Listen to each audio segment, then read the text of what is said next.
कंजक पूजो और बेटी मारो, ये पाप करो ना जालिम हत्यारों। मत पाप करो, मत पाप करो। क्यों मारते हो बेटियां जब पूजते हो कंजकी। तुम्हें माँ ने जन्मा और दूध पिलाया, इस दूध का तुमने ये कर्ज चुकाया, ये कर्ज चुकाया। बेटी की हत्या का पाप कमाया। मत पाप करो, मत पाप करो। क्यों मारते हो बेटियां जब पूजते हो कंजकी। मेरी बेटिया स्वर्ग अधूरा। मुझे छुपने तो दो। क्यों? आप तो बहुत बहादुर है ना, किसी का भी सामना कर सकते हैं, तो फिर अब क्यों छिपना चाहते हैं? पापा आप क्या काम करते हैं? बताए ना पापा आप क्या काम करते हैं? लगता है सबको पता चल गया। दरवाजा खोल बेटा। मैंने अब मैं क्या करूं? कोई बात नहीं, नंदिनी मैंने मैं चाहता हूँ तुम रिलैक्स हो जाओ। जाओ दरवाजा खोलो।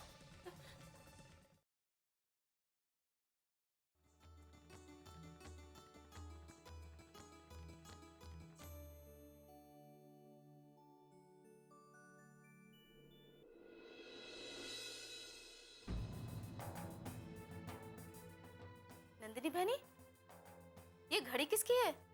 कौन सी घड़ी? ये घड़ी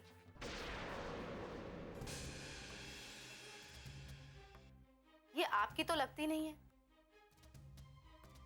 ये तो किसी आदमी की घड़ी है। किसकी घड़ी है नंदिनी बहनी? ये घड़ी हाँ, ये घड़ी तो आदमियों की है ना, तो भैया की होगी ना। छोटे ठाकुर की? हाँ, मेरी या माँ की तो नहीं हो सकती ना। हाँ, लेकिन मैंने उन्हें कभी पहने तो नहीं देखा। वो फूलवती भैया ये घड़ी कम ही पहनते हैं। उन्हें ना ये घड़ी भाभी ने तोहफे में दी थी। अच्छा, ये बहुरानी की निशानी है? तब तो छोटे ठाकुर के लिए बहुत कीमती होगी। मुझे दीजिए, मैं छोटे ठाकुर को दे देती हूँ। इसे देखकर बहुत खुश हो जाएंगे।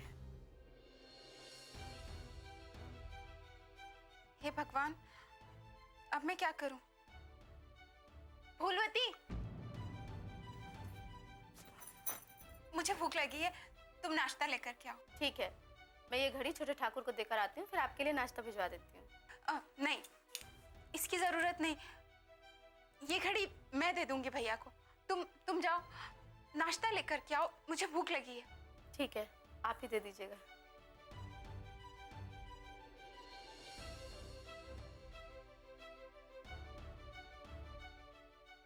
ठाकुर उदय सिंह को ये घड़ी वापस लौटानी होगी।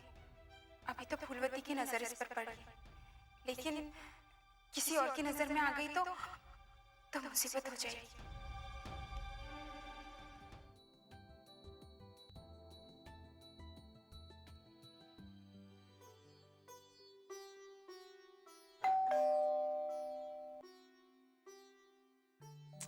अब कौन आ गया?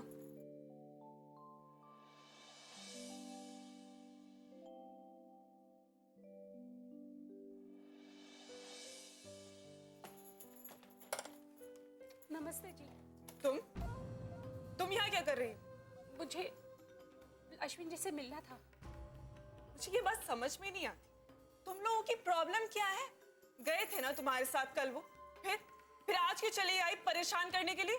चलो जाओ यहाँ से, आज नहीं मिल सकते हो, जाओ। लेकिन मुझे उनसे बात करनी थी। तुम लोग अपनी परेशानियां खुद नहीं सुलझा सकते, दूसरों के ऊपर हमेशा निर्भर रहते हो। चलो जाओ यहाँ से। कल तो मुझे किसी ने कुछ बोलने नहीं दी, लेकिन आज मैं चुप नहीं रहूंगी। ये मेरा घर है, कोई सराय खाना नहीं है। चलो जाओ यहाँ से, समझी तुम? कौन है अनीता? बाबा जी वो साहब! कल नमस्ते साहब। आप फिर से यहाँ? सब ठीक तो है ना? हाँ पापा जी, मैं भी यही पूछ रही थी इनसे। मुझे अश्विन जी से मिलना था। हाँ हाँ, मिलवा देते हैं। लो, अश्विन आ गए। साहब, आप दोनों की बहुत बहुत मेहरबानी हुई। आप मेरी मदद नहीं करते तो मेरी बेटी का घर उजड़ जाता। आपने उसे बचा लिया साहब। देखिए, हम बचाने वाले कौन होते हैं? हमने तो सिर्फ एक कोशिश की थी बस।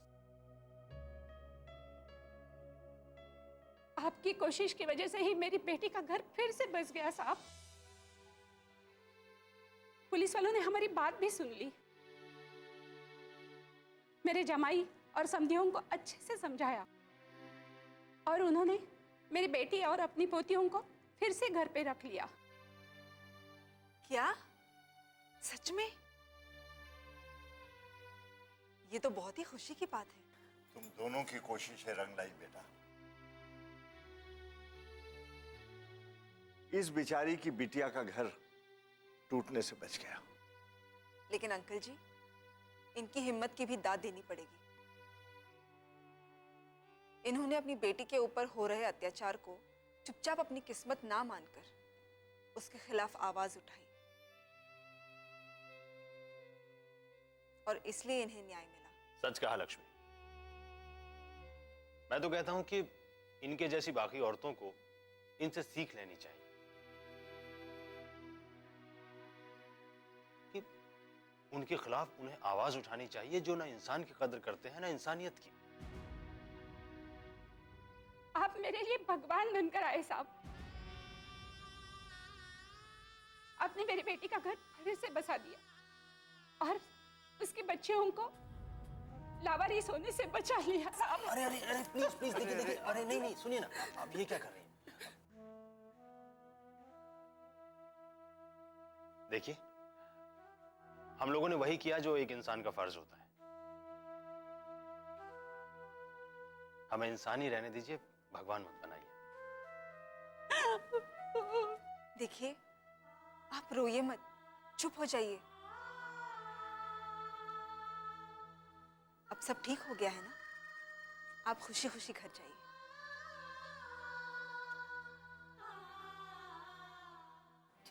नमस्ते साहब। नमस्ते। नमस्ते। सही कहा हमारे बुजुर्गों ने। ईश्वर के घर देर जरूर है, परंतु अंधेर नहीं है। अच्छाई का बदला हमेशा अच्छाई से मिलता है। अश्विन, लक्ष्मी, तुम दोनों ने बड़ा अच्छा कार्य किया है। इससे उसका बदला तुम्हें भी अच्छाई से ही मिलेगा। मेरा आशीर्वाद तुम दोनों के साथ।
भाभी!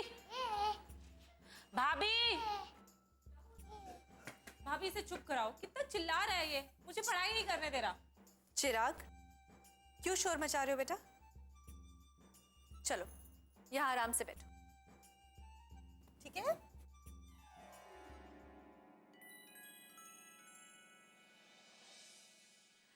वंदना भाभी, मैं चाय बना देती हूँ। नहीं लक्ष्मी, मैं बनाती हूँ।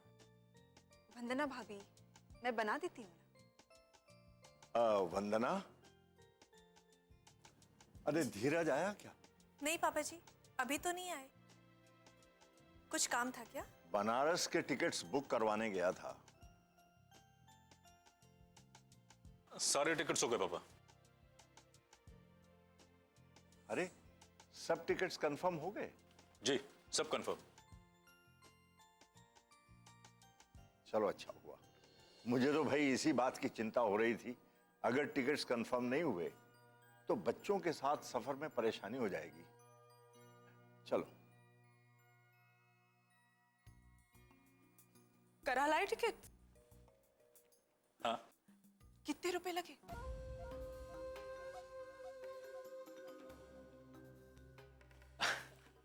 इससे तुम्हें क्या करना है? तुम आम खाओ, पेड़ क्यों गिन रहे हो?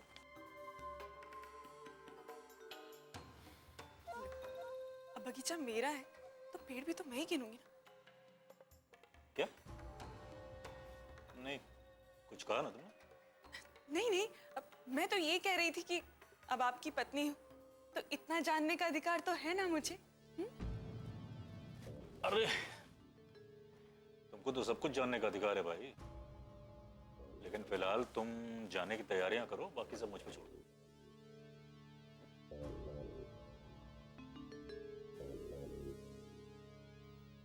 पापा जी, मेरा शादी में जाने का मन नहीं है।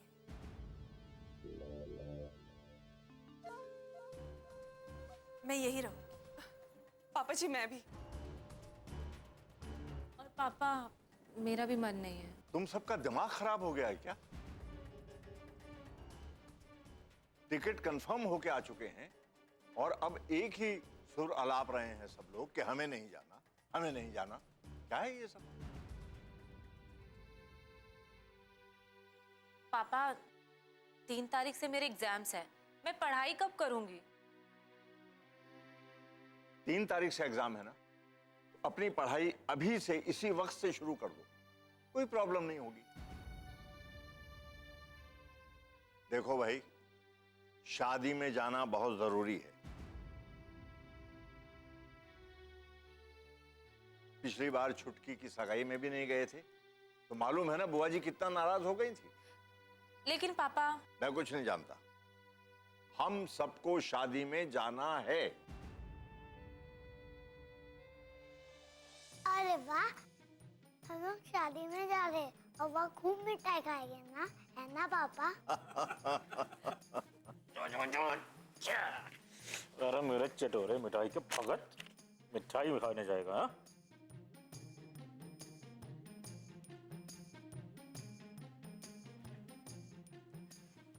अच्छा, अब आप सब लोगों ने पापा का हुक्म तो सुन लिया,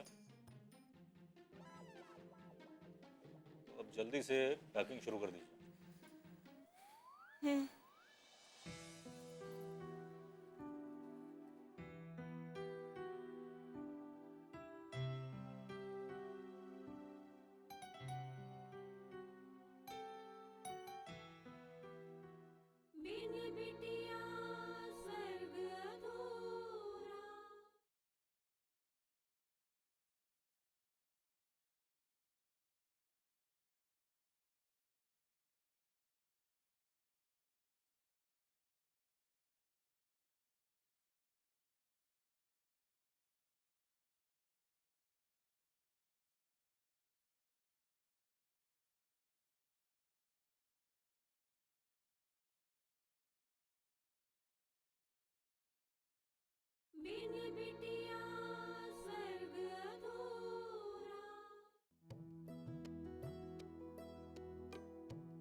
भाभी, लक्ष्मी, आओ। कुछ जरूरी काम कर रही हैं आप? नहीं नहीं, आओ बैठो। जी।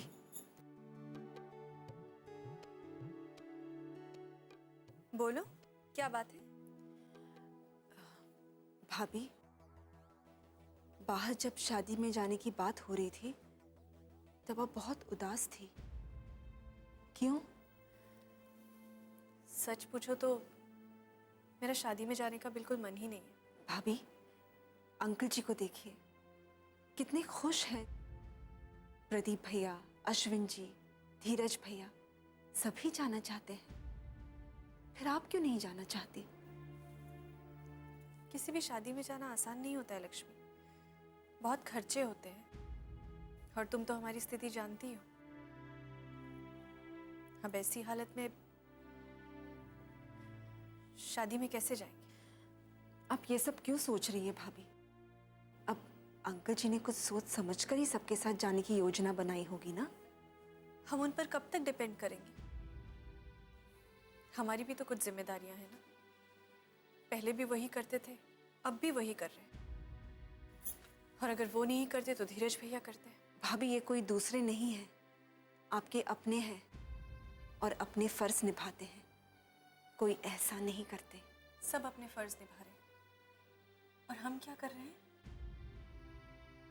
बस लाचार खड़े होकर तमाशा देखते रहते हैं और लोगों के ताने सुनते रहते हैं। प्लीज भाभी, ये सब सोचकर अपने मन को दुखी मत कीजिए।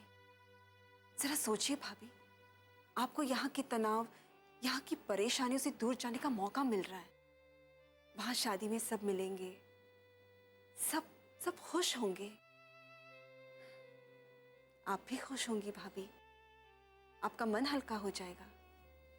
लक्ष्मी, दूसरों की खुशियों में तब शामिल हुआ जाता है जब अपना मन खुश हो। दूसरों के खुशियों भरे माहौल में अपनी मायूसियां ले जाने का क्या मतलब है? मैं समझ सकती हूँ भाभी, लेकिन भाभी जरा ये सोचिए, आप सबको एक साथ वहां देखकर अंकल जी कितने खुश होंगे। पापा जी की वजह से ही तो मजबूर हूँ लक्ष्मी, उनकी वजह से ही तो जा रही हूँ, वरना कभी नहीं जाती।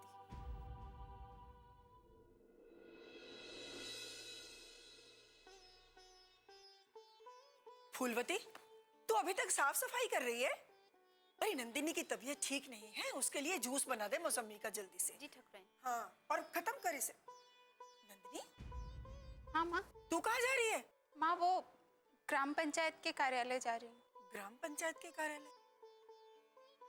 पर थोड़ी देर पहले तो तुमने कहा था कि तुम आज नहीं जाओगी। हाँ, पर वो मुझे याद आया कि सरपंच जी ने कुछ जरूरी काम खत्म करने के लिए कहा था, तो बस उसी के लिए जा रही हूँ। अरे, तुम्हारी तबीयत ठीक नहीं है तो क्यों जा रही हो? ठाकुराइन सही कह रही है बहनी, आपको आराम करना चाहिए। आप लोग बेकार ही परेशान हो रहे हैं, मुझे जाना ही पड़ेगा, काम बहुत जरूरी है। अगर इतना जरूरी काम है तो मैं भीमा से कहकर तुम्हारा काम यही मंगवा देती हूँ, घर पर बैठकर आराम से कर लेना। इसकी जरूरत नहीं है माँ, मैं चली जाऊंगी। पर तू क्यों अपने आप को खामखा थका रही है बेटा? माँ, मुझे कुछ नहीं हुआ है, मैं चली जाऊंगी और काम खत्म करके समय से वापस आ जाऊंगी, ठीक है? अरे नंदिनी, अरे सुन तो। क्या करूं मैं इस लड़की का, कोई बात नहीं सुनती मेरी।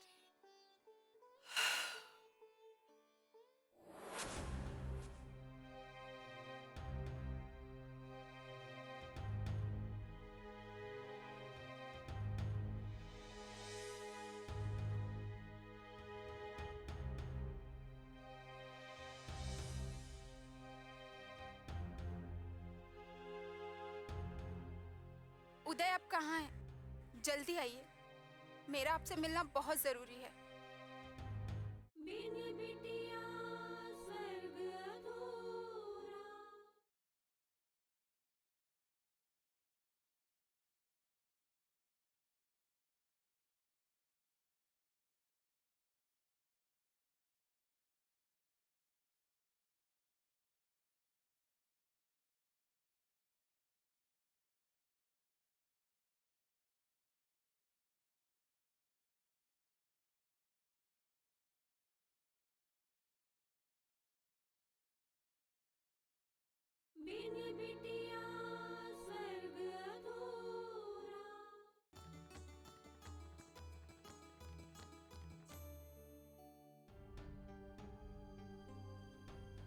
अश्विन? अश्विन? हाँ भैया। अरे अश्विन, तुम यहाँ हो? मैं तुम्हें नीचे ढूंढ रहा हूँ। कुछ काम था भैया? नहीं, बस ऐसे ही चाय पीने की सोच रहा था, तो सोचा किसी की कंपनी ले लेता हूँ। वैसे अश्विन, क्या सोच रहे थे? कुछ नहीं, वो मैं लक्ष्मी के बारे में सोचकर थोड़ा परेशान था। क्या हुआ, कोई प्रॉब्लम? नहीं, वो दरअसल हम लोग तो शादी में जा रहे हैं। हाँ हाँ। और अनीता भाभी ने कहा कि लक्ष्मी 3-4 दिन से ज्यादा यहाँ रह नहीं सकती, तो बस वही एक महिला आश्रम में बात की है उनके बारे में। अश्विन, तुमने सब कुछ अच्छे से देख लिया है ना? देखो, लक्ष्मी को वहां किसी तरह की कोई परेशानी नहीं होनी चाहिए। नहीं भैया, कोई परेशानी नहीं होगी, जान पहचान के लोग हैं। मैंने पहले भी वहां कई महिलाओं को भेजा है। तो फिर प्रॉब्लम क्या है? प्रॉब्लम यह है भैया कि मैं लक्ष्मी से कहूं कैसे।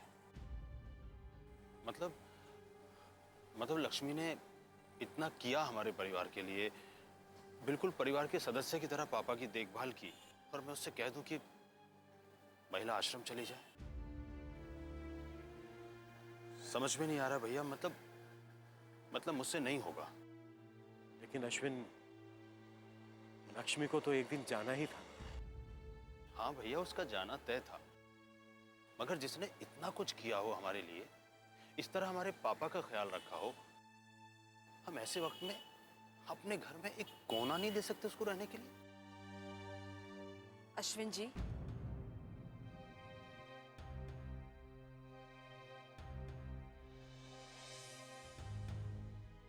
अश्विन जी, आप क्यों बेकार में इतना बड़ा बोझ अपने दिल पर लिए घूम रहे हैं? मैंने जो कुछ भी किया, इंसानियत के नाते किया। मेरी जगह अगर आप होते तो आप भी मेरे पिताजी के लिए ऐसा ही करते ना अश्विन जी? फिर आप क्यों इतना परेशान हैं? अश्विन जी, दुनिया में ऐसे कई लोग हैं जो इंसानियत के नाते हमारी मदद करते हैं, लेकिन इसका मतलब ये तो नहीं है ना कि हम सभी को घर ले आए। मेरा तो जाना पहले से ही तय था अश्विन जी, इसमें आपको शर्मिंदा होने की कोई जरूरत नहीं है, बल्कि मैं तो आपकी शुक्रगुजार हूं अश्विन जी, क्योंकि आपने मुझे ऐसे समय पर आसरा दिया जब मेरा कोई और ठिकाना नहीं था। वो मेरा फर्ज था लक्ष्मी। बस अश्विन जी, हम अपने अपने फर्ज निभा चुके हैं। अब मेरा यहाँ से जाने का समय आ चुका है। कौन सी घड़ी? अरे छोटे ठाकुर, वो घड़ी तो आपके लिए बहुत कीमती है। बहुरानी ने आपको दी थी। मैं अपने फर्ज को अच्छी तरह से समझता हूँ। अगर आज मेरे हालात ऐसे नहीं है कि पैसों से इसकी मदद कर सकूं, तो क्या करूं मैं? कुछ मत कीजिए आप, बस ऐसे ही हाथ पे हाथ धरे बैठे रहे। खानदान को वारिस ना दे सके, उसे तो छोड़ देना ही बेहतर रहेगा। उस लड़की को किसी अनाथ आश्रम में छोड़ा हो, और सुशीला को उसके मायके। और मेरी सलाह मानो तो बेटा, तुम दूसरी शादी कर लो।